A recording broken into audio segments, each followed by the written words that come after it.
Welcome to Truth and Company Boxing Podcast for another segment of 20 random questions. I'm your host, John the Truth Dioria, and today's guest is former two-time world champion, the real $1 million baby, Maureen Shea. How you Hello. doing?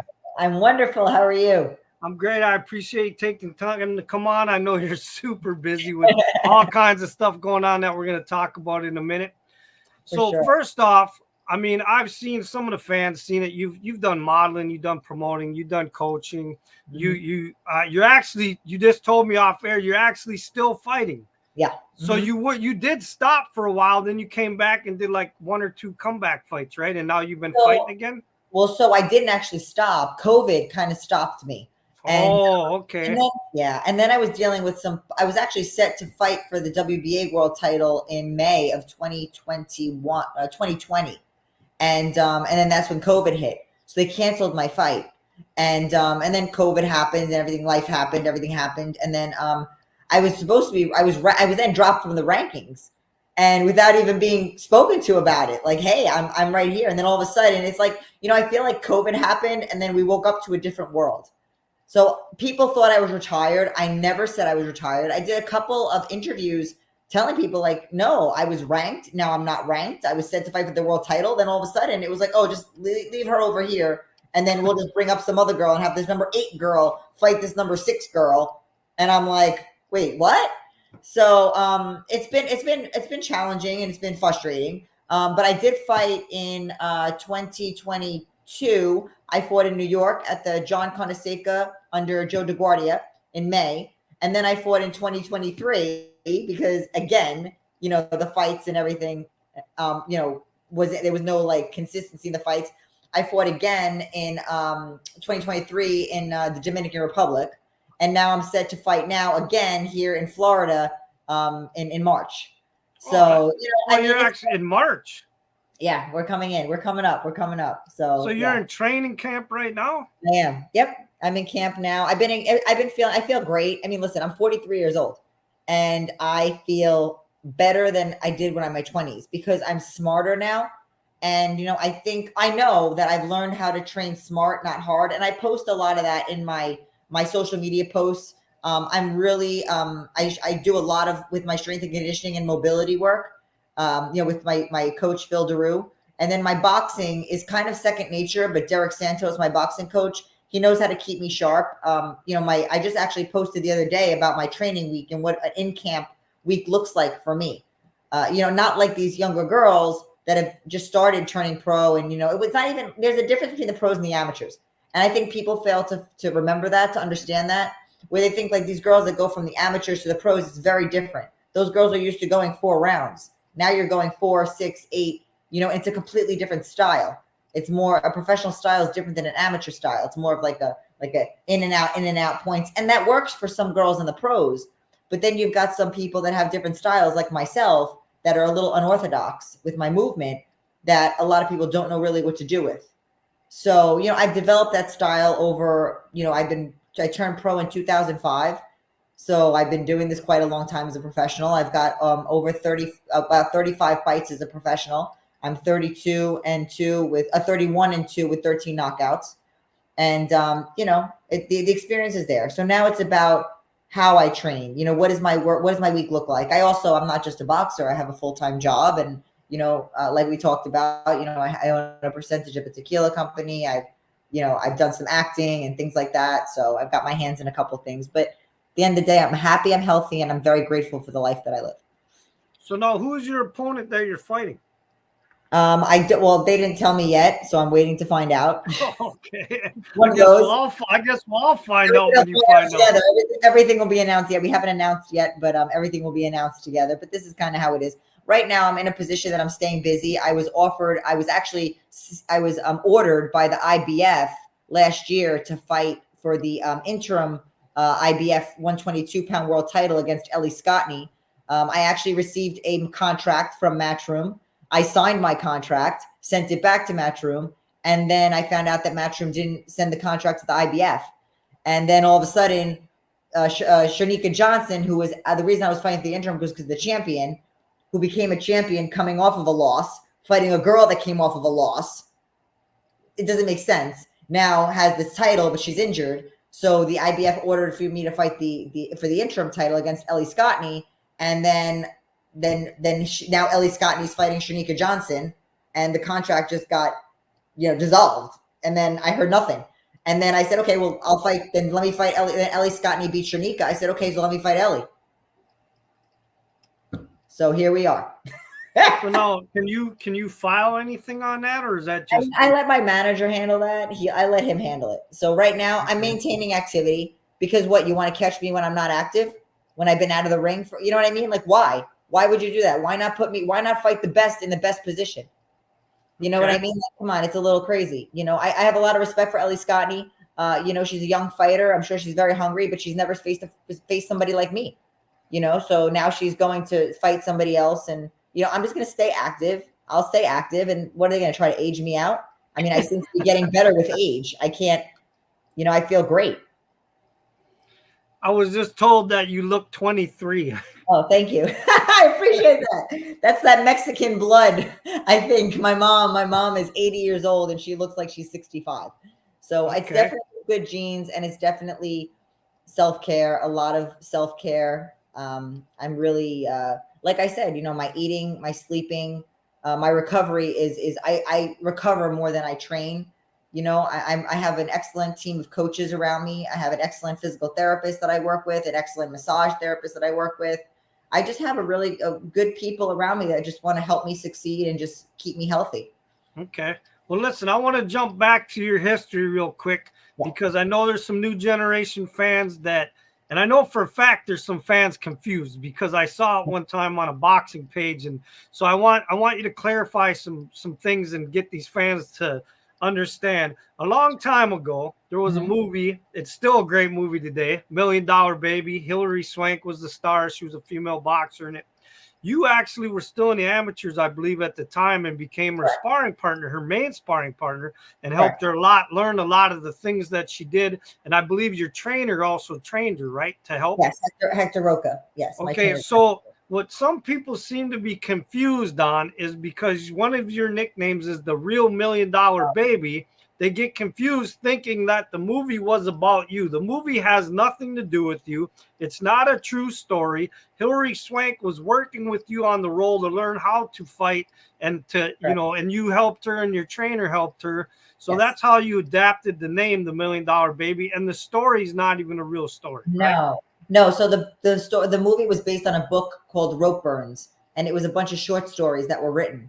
So Clint Eastwood, took that story and created $1 Million Baby. I resonated a lot with the character. I resonated a lot with the struggle, obviously being a female boxer, and more so than not, the pretty and tough isn't enough. And when Clint said that to Hillary in the movie, or Frankie said it to Maggie, and that was a big problem that I had coming up in boxing when I would try to find coaches or work was, oh, well, you don't look like a fighter, or you're too pretty to fight. And it would literally infuriate me. I would get so mad because I was like, what does that mean? Like, you know what I mean? And plus I was struggling with like some self-esteem issues. So what everybody else saw, I didn't see. I just knew that I had this fight inside of me that I wanted to fight. So I didn't think that I was so pretty. I didn't think that I was so special. I just knew that I had something inside of me that was telling me like, you want to do this, and it was a really healthy outlet for me, and I loved it. So I really, like I said, I resonated with the character in many situations there. Now I heard, I don't know if this is true or not. I read this, that she actually used to come to a lot of your amateur fights when you guys were training together and things like that. So you guys, it sounded like you guys had a pretty decent relationship, more than just a worker relationship. And I know it's been years. Do you guys still maintain any type of relationship? No, I haven't spoken to Hillary in a long time, but we have come across mutual friends that or people that in the industry that have crossed paths and have mentioned me to her. And there's always a fondness, but she's busy. She's gone through so many changes in her life. She's now a mom. She has twins. I love social media for that reason, that I'm able to see her just, in her motherhood and just, loving and appreciating everything and working. She's an amazing worker. As her work ethic, as a boxer, because she trained like a boxer, was very, very, very good. Like that's where she earned a lot of people's respect in the gym. And I was in Gleason's gym at the time, and we had a lot of actors and actresses or people, musicians come in and want to box, and you really have to earn your respect when you go into a boxing gym. People there, they're more about themselves than about the fame. They're out there chasing greatness within themselves.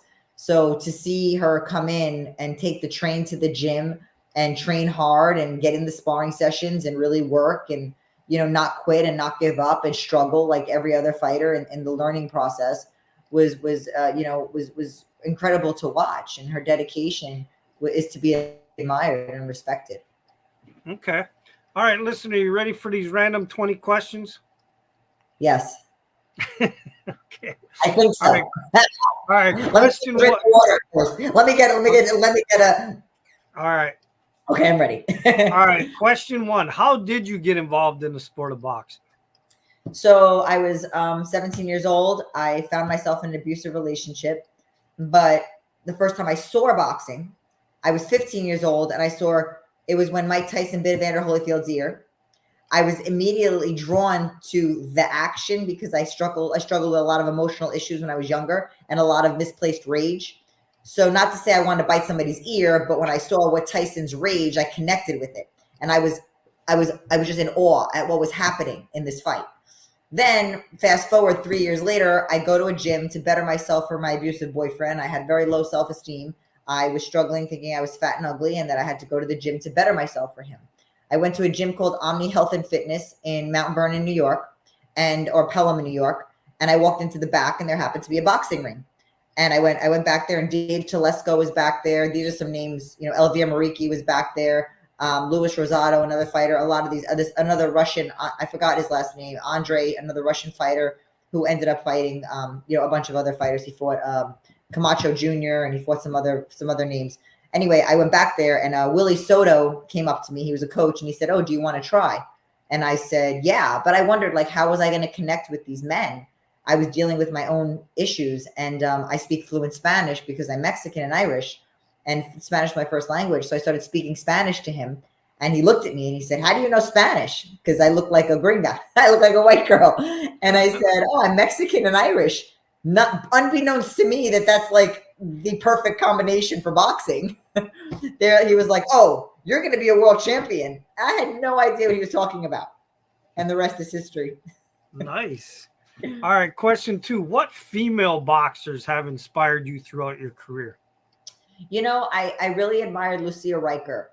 Lucia Riker was one, and Alicia Ashley. So I had the gift and the honor of working with Alicia Ashley at Gleason's gym. She was also trained by Hector Roca and her brother Devin Comack, and she was one of my sparring partners when I was an amateur.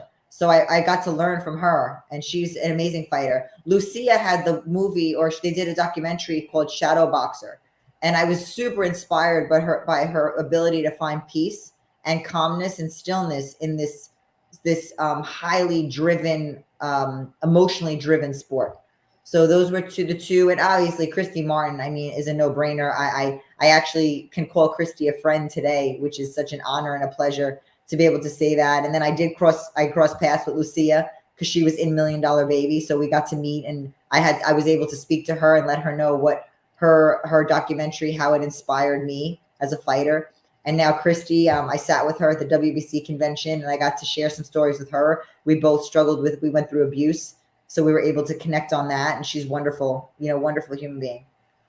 Yeah, I'm glad that you brought the Shadow Boxer up, because I actually just was given from a friend of mine a documentary poster from that, and a poster from the $1 Million Baby. Oh, that's awesome. And they were given to me together, and I actually wasn't familiar with the Shadow Boxing documentary at first when I saw the poster. So yeah, anybody that's listening, check out that documentary. And if you haven't seen $1 Million Baby yet and you're a new boxing fan, check that out as well. Also, wait, hold on. I got another one. I was in a documentary that was filmed and produced by Jill Morley. It's called Fight Like a Girl, the movie, where I'm in. It's a documentary about four female boxers, 2 amateurs, 2 pros, and I'm one of the pros. if you want to see a little bit of where I came from, there's a lot in that movie about emotional, mental struggle and depression and stuff. So you can check it out. So where can people find that? It should be on, I mean, I think it's on Amazon and YouTube. If you Google Fight Like a Girl, the movie, you should be able to find it. All right. Question 3. Who is the one fighter that you never got to fight so far in your career that you really wanted to fight? Probably Heather Hardy. I mean, because you know why? I think I respect Heather. But you know, it was just interesting because I left off and she picked up where I left off. So like, you know, I fought for Lou DiBella. I never signed with Lou DiBella. I moved to California and, you know, I kind of started the real push and the wave of women's boxing in New York when I was, because $1 Million Baby, I was fighting in the Garden. I was fighting, you know, all over. And a lot of girls wanted to fight me. There was a lot of you know, noise around me. And then when I moved to California, you know, Heather stepped in and, you know, and followed a lot of the blueprint that I kind of left. So it was an honor for me and to see, you know, the success that she had, you know, and then with social media and everything like that. So I think it would have been a really fun fight for us to fight each other in New York because we were both such big draws and both being Irish, you know, I think it would have been a really fun fight. So you actually were out of the gym when she was in the gym. So you guys didn't even get a chance to ever spar. You've never even met her? No, she actually, I think we follow each other on Facebook, but we had an exchange of words on Twitter one time because somebody said, oh, Ellie Seckbach interviewed me and said something about, oh, well, who runs New York? And I said, I'll always run New York as a female fighter. And then there was like some clap back from her and Amanda Serrano, you know, about stuff. But, you know, I think it's all funny. You know, why can't you and Heather Hardy still fight? I don't know. Apparently she does bare knuckle now. I mean, you know, for me, it's got to make sense. Everything's got to make sense. They did offer me to fight her, but she had a title and it was for like no money and no title. And I'm like, well, what are we doing it for then? You know what I mean? Like, It's got to make sense. Think about it though. It's got to make financial sense in all areas.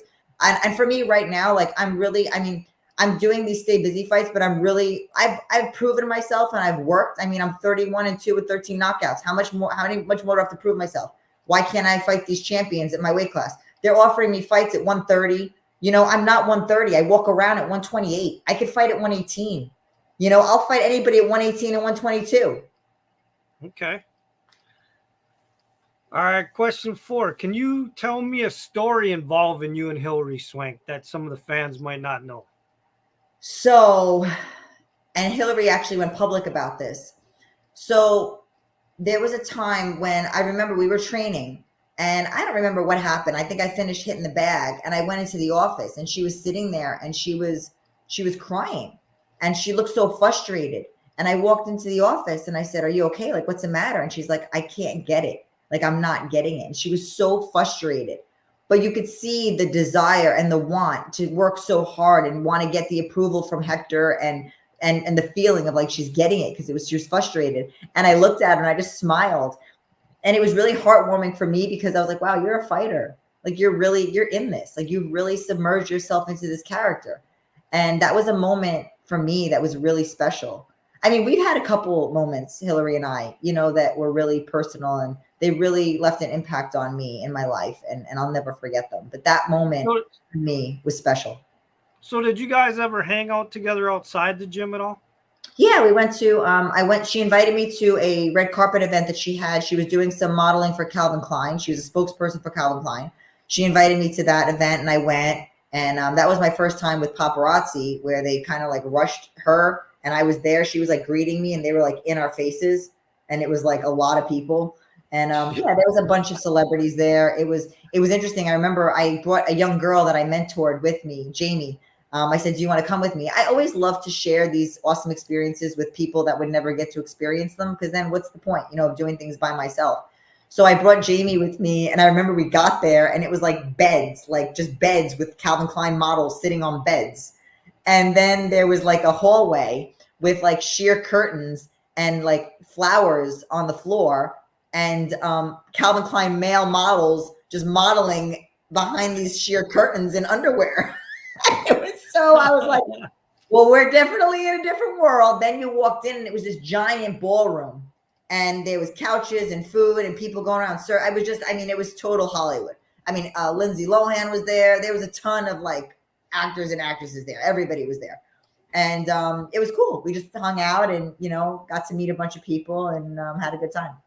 All right. All right. Question 5. What's the first thing you bought with your first big contract? Well, my first payday, I'm a self-promoted, so I never signed a contract with a promoter. So so I had this thing. I had so stupid. So every fight that I had, it wasn't even like the big ones, you know what I mean? Because I always made money outside of boxing. I always worked and had other things going on. So every time I fought, I bought myself a pair of designer sunglasses.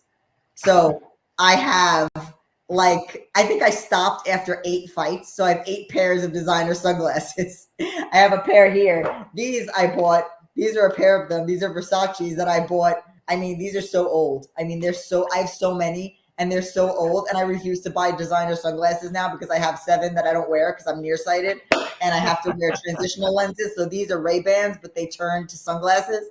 So I'm going to these are out because I want my ophthalmologist to turn these into my prescription and sunglasses because I wasted so much money.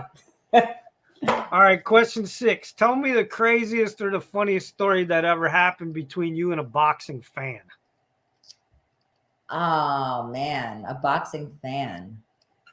I guess a funny story was, so I was honored. A lot of men after fights would come up to me and want to take pictures with me. And they were always like, oh, let's take a picture. Like I want to, and some of them would come up to me with their girlfriends and hand their girlfriend the camera to take a picture of us. And I just thought that was a little disrespectful. So I remember I was at the, I think it was it was one of Joe DeBardia's cards in Broadway Boxing. Oh no, I think it was Broadway Boxing. I think was that Joe or Lou? One of those fights. I remember a fan came up to me and was like, oh, I'm a big fan, blah, blah, I want to take a picture with you. And his girlfriend was just kind of standing there. And I was like, well, I got to take a picture with her before I take a picture with you. And he just looked at me, and then she was like, yeah. And then she came and took a picture with me. And then, because I just felt, listen, I wasn't abused. I'm not saying that was abuse, but I'm saying I know what it was like to feel like left behind. And I'm not saying that woman felt like that, but I just feel it's important to celebrate women. And I wanted her to feel like, because how would I feel if my boyfriend was like running up to some girl, and be like, oh, I got to take a picture. You know what I mean? I'm sure they had a great relationship, but I just felt like and you know what? She became a fan after that. So that's cool. I've talked to some other female fighters, and I'm wondering if this ever happened to you as well, seeing that you just brought that up. Have you ever had any guys offer you money to get in the ring so you'll punch them or spar them? Yes, it was crazy.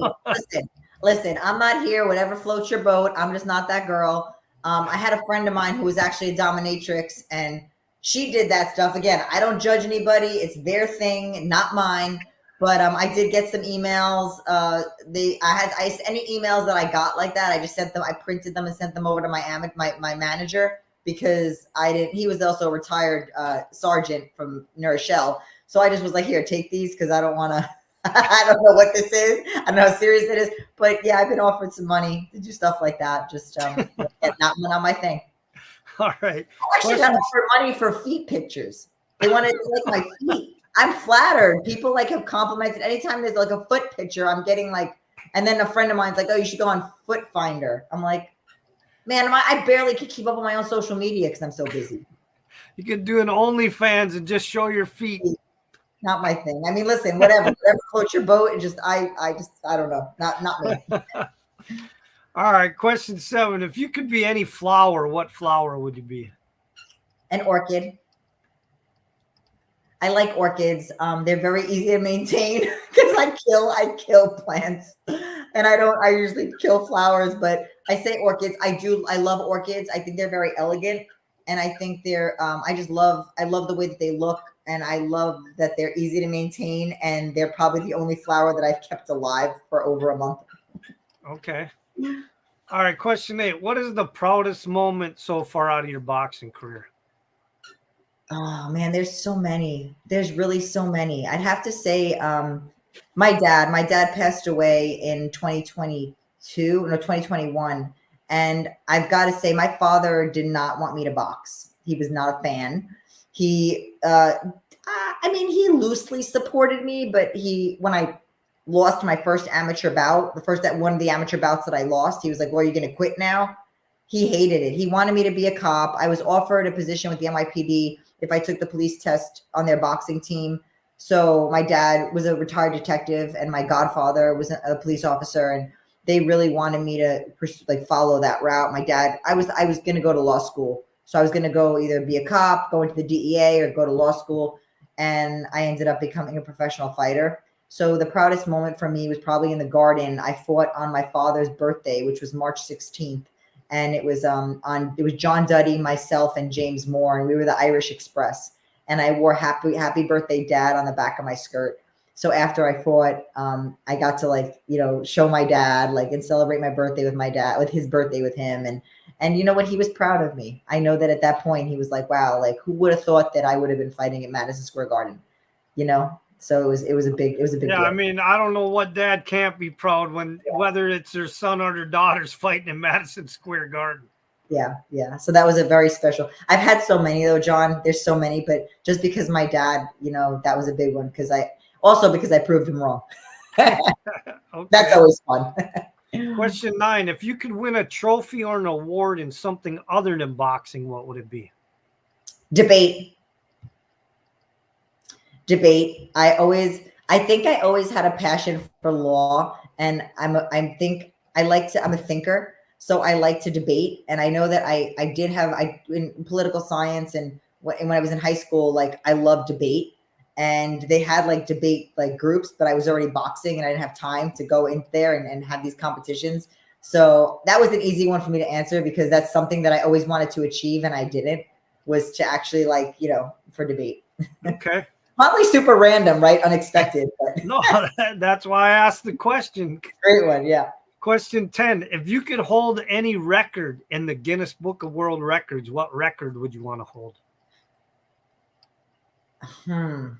That's a tough one.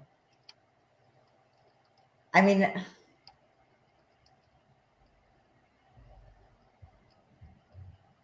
I don't know.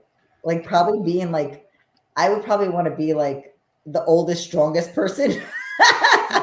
Probably like the oldest woman to be able to lift a certain amount of weight or something like that, just so that I know my bone density is good. Okay. All right. Question 11: who was your favorite opponent so far that you fought in your career? My favorite opponent. Yeah, I had a lot of respect for a lot of my opponents, but I actually fought Holly Holmes' teammate, Noheen Dennison, or Noemi. I think it was Noheen. I think her name was Noheen Dennison. And we had a lot of fun. It was a super awkward fight. She threw a spinning back fist at me. She had boxing experience, but I think she's like 5-1 as a boxer or something like that. And she had Jody Escobar and Michelle Waterson in her corner. So Michelle Waterson, and I'm an MMA fan. So I didn't know them then. I wasn't a big MMA fan then. But I didn't realize Michelle went on to be in The Ultimate Fighter, and then Michelle's still fighting. She's phenomenal. And then Jody Escobar too. And then obviously with Holly Holmes, so there was a connection there. So it was really cool because there was a lot of respect after the fight that we had for each other. And then we messaged each other to make sure, I want to make sure she got home safe and stuff. And so that was just a cool thing to see where those women went after that. That was okay. Cool. All right. Question 12: who was the hardest puncher you've ever faced in the ring in a fight or sparring? So there was this girl, and I won the fight, but man, this girl, Tammy Franks, she hit hard. She had those thumping punches. And it's funny that you asked this because I had this conversation with somebody the other day where it was crazy. I fought her on Evander Holyfield's undercard in San Antonio, and she was the favorite. Well, not the favorite. I mean, she was the hometown girl. And, I was coming in. I was fighting at 130 pounds, which I'm a natural 122 pounder. So I was fighting bigger girls, early in my career. And she towered over me. And she was a big girl. And I remember that fight we came out in a golf cart to get to the ring walk, because it was Evander Holyfield versus Fresno Kendo at the Alamo Dome in San Antonio. So that was a big card. And I remember fighting her, and after the fight, I was just like, man, it went 6 rounds and I was glad that was over. I won the fight unanimous decision, but that girl, it was like thump, some punches, they may not be the most skilled fighters, but they're just heavy handed. she was probably the most heavy-handed that I fought. Okay. Question 13. Are you artistic in any way with your hands as far as like building things, painting, drawing, photography, anything like that? No. You know, it's so funny. We just had an artist in the gym where I work at Phil DeRue's facility in Deerfield. And this guy, Ariel, phenomenal artist. Anybody watching, go look at Brawler's Box. It's on Instagram. They're a gym in Miami, and he did all the artwork in there. He's amazing, amazing. He's from New York. He's a great guy. He knew the Bronx. We connected on that. And I just would watch him paint because he did a couple murals in the gym. And I was just like, I envy you. I was like, I wish I could draw like that. I'm a writer. So, I mean, there's no art. I mean, there is this art in writing. I'm a writer. I'm a speaker, you know, but art, I play an instrument. I play 2 instruments. It's okay. But Okay, no, what instruments do you play? I play the flute, and I was an award-winning fife player because I was in a colonial marching band when I was like 12. Okay. That's something. Random fact about me. All right. Question 14. Have you ever had to save someone's life? No. But I do watch a lot of Chicago Fire, and I can only imagine how that must feel. I wouldn't say like, I don't think directly, but I've gotten people have said like for sharing my story, like they made a decision that could have changed their life. So I feel like, you know, you never know, that could be like savings, but I share a lot of what I've went through, a lot of my challenges and what I've overcome, hoping to save somebody's life, because the abuse that I was in was pretty severe and he almost killed me. So if by sharing how I overcame it and got out of it and recognized my worth could help somebody else. So now you just were talking about you share your story. So do you go to places that like have like domestic abuse places and stuff and talk to women and share your story? Yeah, so I've done a lot of outreach with domestic violence when I lived in California. So Ventura County, which is where I lived in California, I lived in Oxnard. Ventura County has the highest reported domestic violence cases in all of California. So that's reported, not the ones that aren't reported. So I did a lot of work there with the Ventura Sheriff's Department and the police athletic leagues and things with outreach for women's empowerment and just trying to share my story. And I've gone into schools and done a lot of speaking, keynote speaker, guest speaker for banks, for corporations, just sharing my story and overcoming, you know, abuse and my boxing. And I'm speaking at Kaiser University on March 23rd. I'm going to be sharing my story of being a fighter, you know, running businesses, being an entrepreneur, and, you know, everything else that I've done. Speaking of entrepreneur, what is this alcohol that you're involved in? So great story. Lisa Elovich, who actually was a boxing promoter. I mean, Lisa's done everything. Lisa's like, I'm like this to Lisa.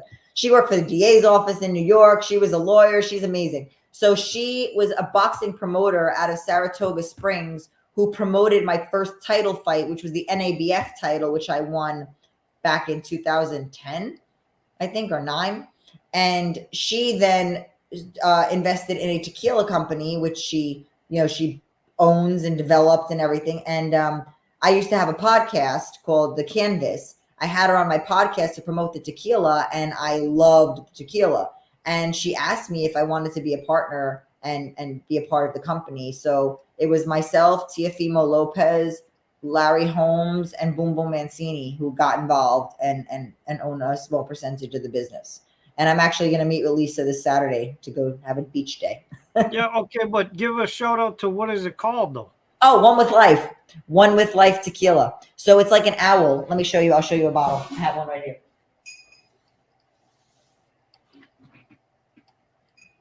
Nice. All right. So everybody that loves tequila, go out and support these guys and go buy yourself a bottle. It's organic. It's this is our Blanco. It's 100%, you know, organic. We have a reposado, an extra añejo, you know, an añejo. We have all that stuff. So and they can pretty much find that probably anywhere, right? Actually, because it's small. It's a small business. It's a woman owned. It's Probably because it's pay to play these days. You got Canelo's got a tequila, The Rock's got a tequila, and Mark Wahlberg's got a tequila. So it's harder to find, but it's definitely in New York. You can go online at onewithlifetequila.com and you can check out where you can buy it and you can order it as well. Nice. All right. Nice little plug there. Thank you. All right. Question 15. What's something that you're very passionate about besides boxing? I really love health and wellness and mental health, probably mental health. I struggled with depression growing up. My father was bipolar and, I struggled with depression and ADHD and had to overcome a lot. I've been in therapy since I was 7. I actually had a therapy session today at 4:00. I'm a huge advocate for therapy.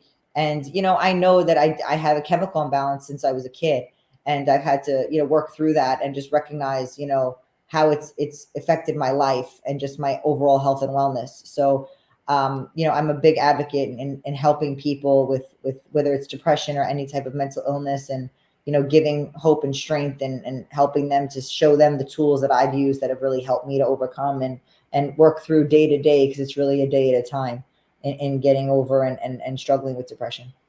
Okay. All right. Question 16. Do you have any phobias? Not really. I wouldn't say phobias. I'm a little bit more of a fanatic. Like I have issues with like when beds are not made correctly. I'm more of like an OCD person, and my boyfriend could probably attest to this. I don't like dishes being in the sink. I like things to be in order. Probably because my dad was a military man. My dad was a Marine and a cop, and he was very like, disciplinarian. So you can't leave lights on in the house, like all this other stuff. And he would make me make my bed every morning, which I think was a positive thing to do. So I think it's more of like this OCD that I have, that phobia. Maybe my phobia would be when things are not in order, I get like crazy. Okay. Question 17. If you could have a conversation with one person from history, who would it be? Jesus Christ. Absolutely Jesus Christ. Okay. Question 18. How did you celebrate winning your first world title? Oh, so this is a really cool story. So I was training with Joseph Janik. They call him Haas. He's out of Knuckleheads Boxing in Ventura, California. And I remember we fought in Sinaloa, Los Mochis, Mexico. And I had no family out there. There was nobody, because my family lived in Guadalajara, and this is in Jalisco, and this was in Sinaloa. So it was just me and him. And, we had a gentleman that was driving us. He worked with the promoter, and he was driving us around, when I needed to go make weight or get food or whatever. And we asked him if he wanted to work the corner. So my coach Haas did the cuts and the coaching. And then we had this young gentleman work the corner for the WBC title. And I remember I gave him my jacket and he brought his whole family. And I felt like I had my family there because it was like, I was like getting that through him. So I remember after the fight, like, we won, and it was like a shock to me because, I fight for every fight to win, like world title or no world title. It didn't make a difference. So for a moment, I forgot it was for a world title because I was so focused on just fighting each round to win.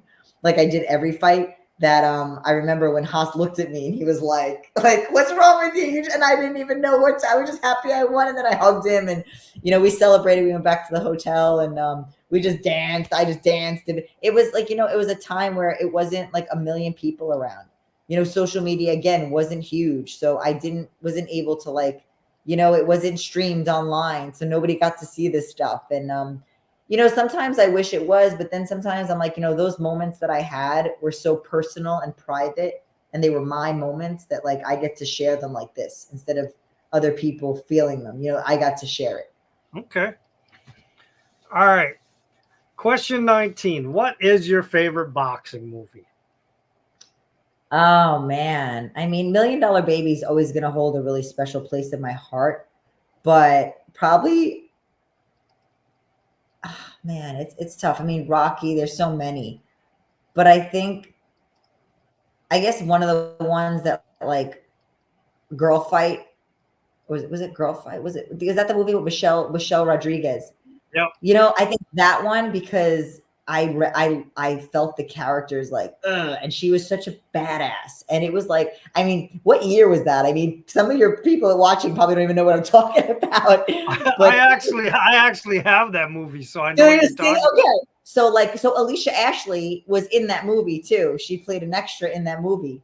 I think she fought Michelle in one of the fighting scenes. But I really, really like. I think that movie for me, just because of what it meant to me. I mean, there's obviously more like acclaimed movies out there, but I would have to say that that's probably my favorite one because it was like I felt like that girl in that movie when I was coming up. Okay. All right, question 20. Who are some of the musical artists that you listen to when you train? Oh man. So the guys in the gym could probably tell you more about this, but it goes on my mood. Some days I'm into Biggie and some even when I strength and condition, it doesn't matter. Some days I'm into Biggie, I'm into old school hip hop, like Nas is one of my favorites. Dr. Dre, like all of them. Obviously Biggie, P. Diddy, Mace, like all of the the different, that era.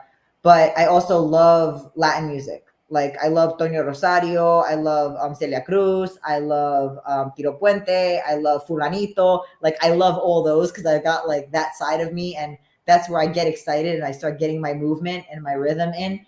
And it's funny because in boxing it makes sense, like when we're moving, but when you're lifting weights, the guys are like, "What are you listening to?" Because between sets, I'll like dance some salsa because I do dance, and they'll just like look at me. I'm like, "It keeps me loose. It keeps me loose."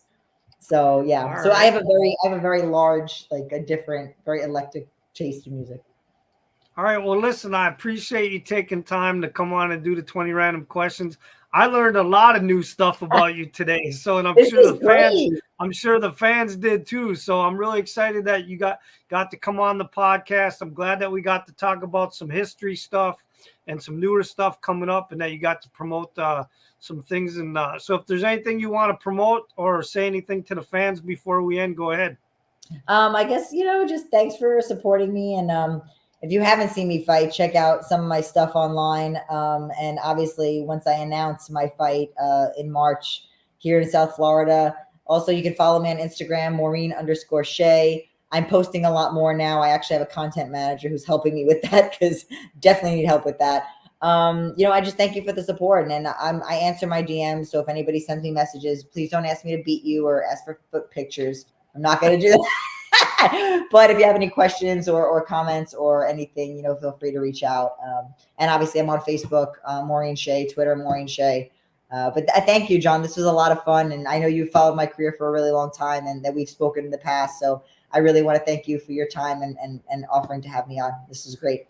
Always. I've always enjoyed, like I said, we did an interview years ago and I was anxious to get you on my new podcast because I wasn't sure that you were still active because, like you said, because of COVID, it kind of made you disappear for a minute. So I'm glad to see that you're still fighting, you're still training people, and that you actually have a fight hopefully in the next couple of weeks here. So Yep, for sure. And I'll let everybody know. We'll definitely post the announcement. all right, hold on. And the truth has spoken.